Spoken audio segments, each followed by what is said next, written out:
What's up, everybody? Welcome to The Breakdown, where we talk about everything cars, news, and reviews.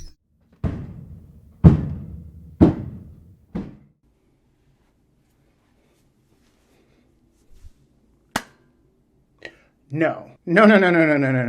We're not doing that today. What's up, guys? Welcome to The Breakdown, where we talk about everything cars, news, and reviews. If you're new to the channel, welcome. If you're not, welcome back. Perhaps you noticed things look a little bit different today.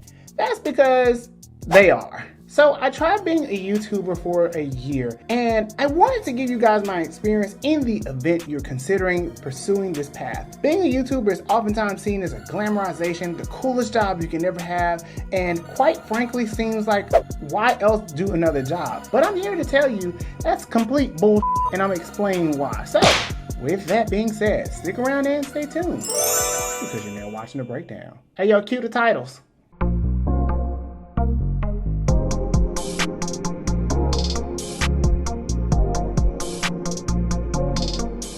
Before we get started, if you are new to the channel and you find value in this kind of content, please feel free to like and subscribe to the channel. So, in my experience, being a YouTuber is oftentimes the coolest thing that many people aspire for.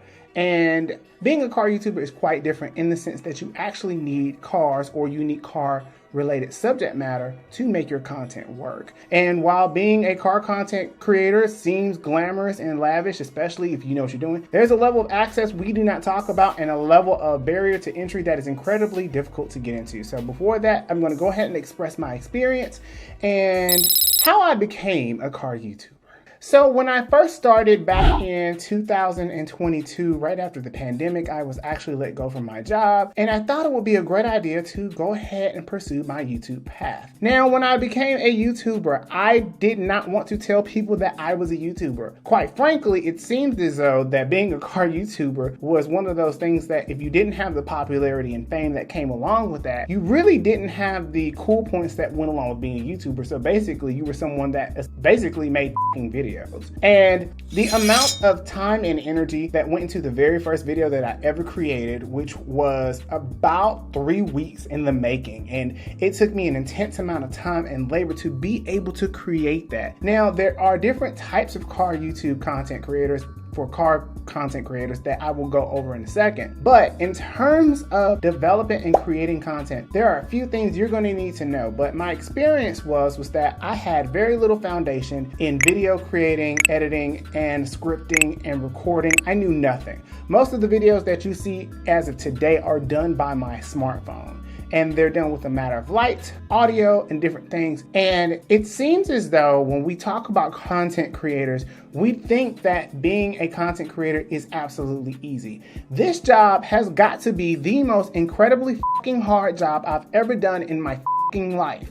And I'm not kidding. It takes on average, when you are a beginner YouTuber, it takes on average to make your first video with editing included anywhere between 1 week and a month. Only because you don't know how to edit, you don't know how to write, and you haven't even gotten into the keyword research and the SEO research and the ever-encompassing things that come along with being a YouTuber. So for the first 6 months, I pretty much got less than 5,000 views on my first channel. And the reality is that a lot of the content that I was creating was a little all over the place. In this new era that I'm focusing on, I'm actually going to create more streamlined content for you guys so that it can be divided into the things that I'm going to talk about in a second.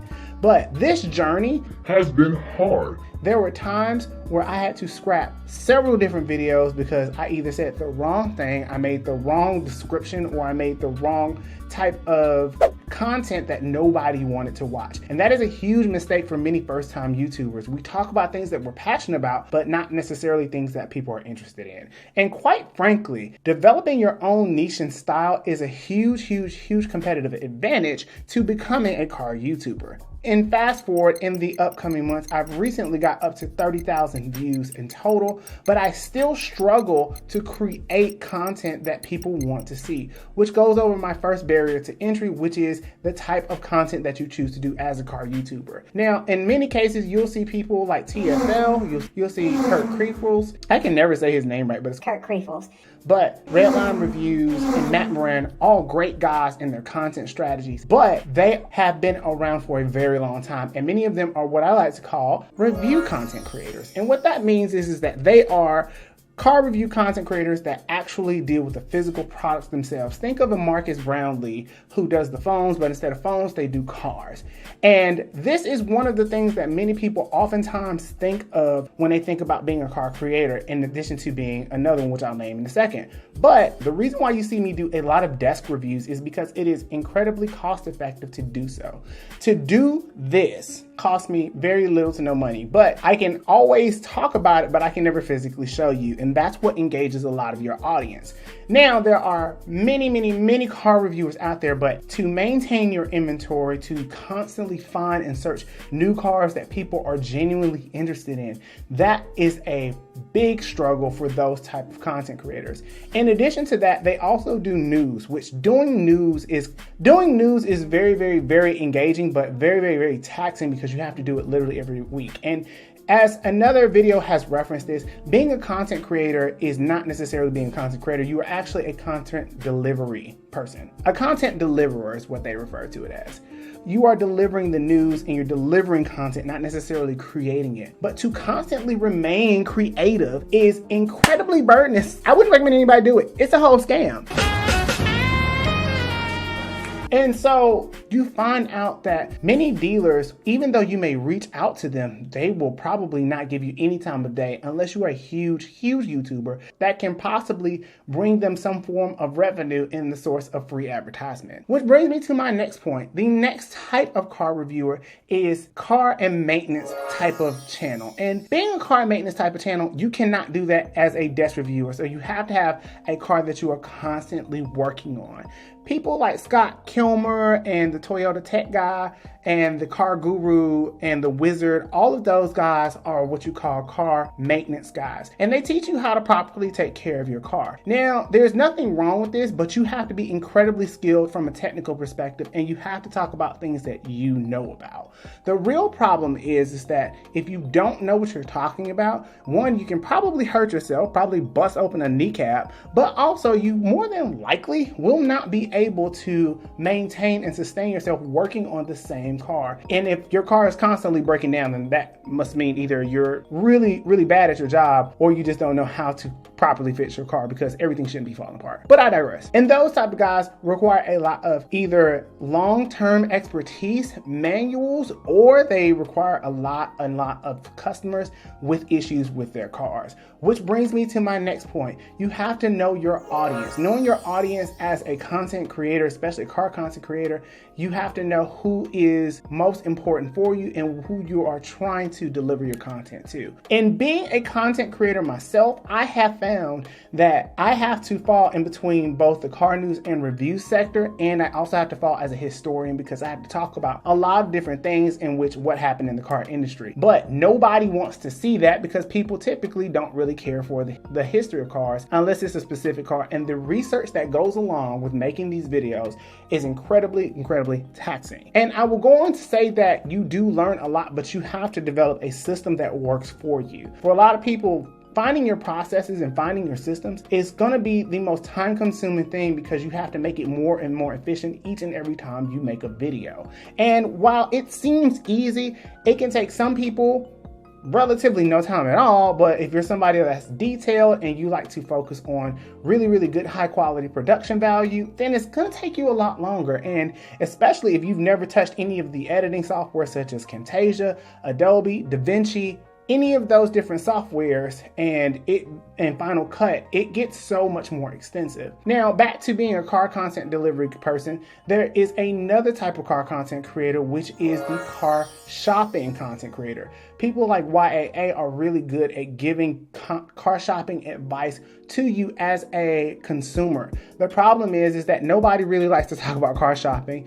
So there is an incredibly difficult lane to jump into, especially if you don't necessarily know how to openly tell people how to buy cars based on their personal situation.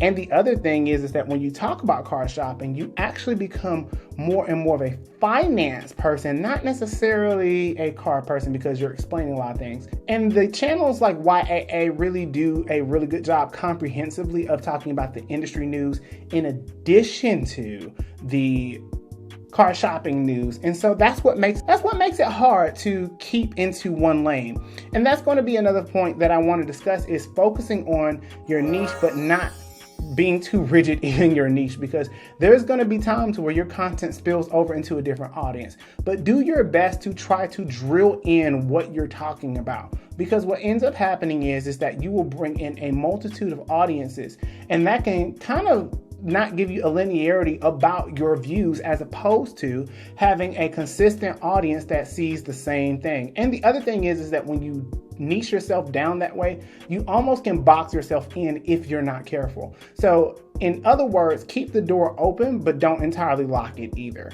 The really big thing that people like to talk about as a car content creator is being a vlog. Car culture is incredibly huge, and there is a multitude of people that like to meet up, that have clubs, that have all the different types of things to make cars become what they are as we know them.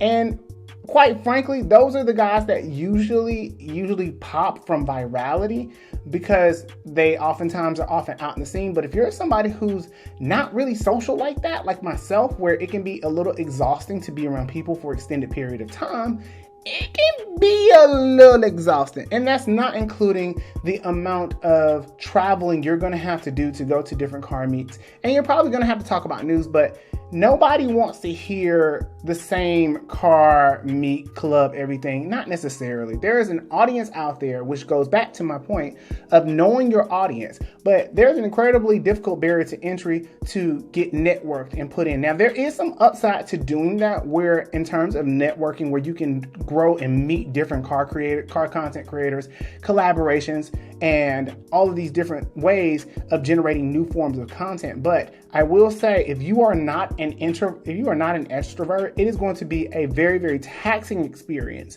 And in my experience of being a car YouTuber, I have found that it is incredibly hard to grow a channel. Growing a channel is one of the things you are going to require patience. Say it with me. Patience. Because patience is the only thing that really you can do, because you honestly cannot control how the video performs. You can only do what you can when you can. And sometimes what happens is that a video doesn't do well initially, but down the road, as evergreen content, it ends up growing into something very big based on whatever's happening in trends. And that goes to my further point about what you can do as a car YouTuber in the event you are planning to become one. So the first thing that I recommend you do above all things is decide, do you really want to do it? When I decided to become a YouTuber, I thought it was going to be an easy experience, because I was like, oh, I can make videos. Those are simple. Why wouldn't I be able to make those? Bombastic side eye. It was a whole setup. It was a scheme that Todd set up. And you have to know your personality. You have to know, are you an extrovert? Are you an introvert? Or are you an extrovert? Are you someone that likes to be around different products? Or are you somebody that just likes to talk about those products and or services? Are you somebody that likes car shopping? You have to think about all of these different things. And the best way to do this is to write it down. Writing it down almost always helps, because it gives you an understanding and a visualization of where you are. And what they don't tell you is about YouTubing is a business above all things. When you start your YouTube channel, you need to run it like a business. You need to look at it in a way that makes the most sense from a financial standpoint as well as a business standpoint. I have sunk an incredible amount of money trying to develop this channel. Now, granted, I am very thankful for the subscribers I have, but it took me 6 months to get 365 subscribers. And that's on the small end. It's probably going to take me a little bit longer. And we're not even going to talk about the monetization involved with becoming a YouTuber. You don't become a popular YouTuber unless you hit the golden jackpot, which is f***ing virality, but we always aspire for that. But my point is, don't aspire for virality. Aspire for authentic quality content. And what that looks like is having a good thumbnail, a good title, and a good message, good concise message, which involves you writing a script and looking through that script, getting proper facts, making sure those facts are right, and then delivering those facts on the mic. Hopping on the mic is really the last thing you're going to do before editing. And I won't even get into the editing component. You have to be a good editor and to really expound and blow up your content. And again, that term of patience really goes back to being patient with yourself. You're not going to get it when you first start. When you first become a YouTuber, expect to make mistakes. Expect to not be that good, but don't compare yourself to other car YouTubers. But you have to know what you're going to be doing. And if you're planning on becoming a news and reviews person, start off with desk reviews first because they're incredibly cost effective before you venture out into the field.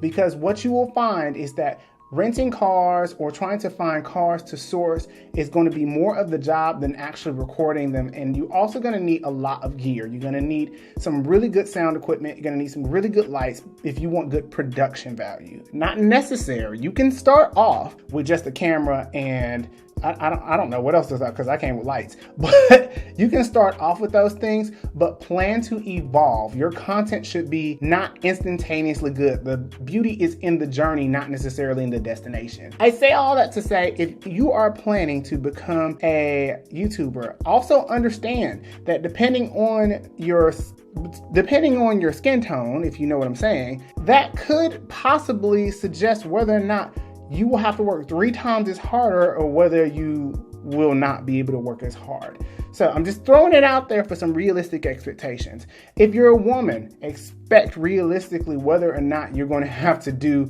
that much work because the car world is still very much a boys club, and unfortunately we still have to go past different biases, but I won't get into that today. Ultimately, plan out your journey, but take your time. And I strongly encourage not quitting your day job if you don't have any financial backing. Being a YouTuber is incredibly expensive before you make any type of profit. And again, you need to look at this like a business and not necessarily like a hobby. Well, you can, but this is if you want to make it a business. With that being said, if you found value in this kind of content, feel free to leave a comment below, and you can always go check out my other videos. But thank you guys for being a part of this journey, and here's to another year of being a car YouTuber. And hopefully I have given you some sound information and advice to help you grow your channel when you are ready. With that being said, until the next video, I will see you later.